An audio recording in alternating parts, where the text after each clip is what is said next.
Ayan, my God. Ewan ko ba, ang ganda ng mata ni fiancé, ang pupungay. Grabe naman kung makapagtitig yan. Hello po Team Edsy, kumusta po kayo? Sana ay nasa mabuti po kayong kalagayan. Isa din ba kayo sa mga nag-aabang sa part 22? So, hindi kayo nag-iisa, my goodness, bakit napakatagal? Atat na ako at nangiinit na yung puwet kong kakahintay. So, I hope na panoorin muna natin ang pagpapaalam ng Joy at saka ni David.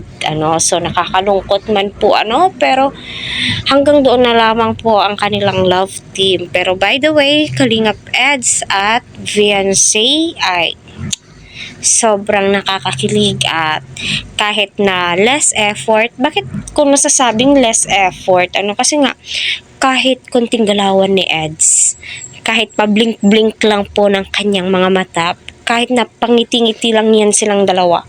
Oy, wag ganon. Marami ang napapakilig niyan. Isa yan sila sa mga stress reliever ko ngayon, lalong-lalo na po ako. Kasi may postpartum po ako. So kakapanganak ko lang at isa sila sa mga nagbibigay aliw, nagbibigay ng kasiyahan sa aking puso ngayon. Kahit na ulit-ulitin kong panoorin ang kanilang mga video, di ako magsasawa, to be honest. Kahit na makidlatan ako dito, my God.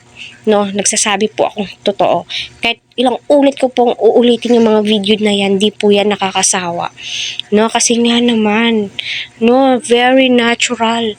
Nakakakilig sila. Lalong-lalo na po itong si Edu, grabe tong taong to. Kahit sino yung i-partner sa kanya is nakakatuwa at nakakakilig na nga naman talaga. So, pasensya na po kung medyo nauutal po ako. Ay, nako. Nauutal na po ako sa sobrang paghihintay ko sa kanila. Nang iinit na ako habang hinihintay ko yung mga video po nila.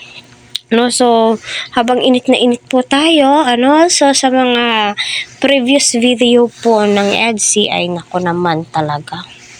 Yung mga mata ni fiancé ay hindi nga po maialis-alis kay Eds.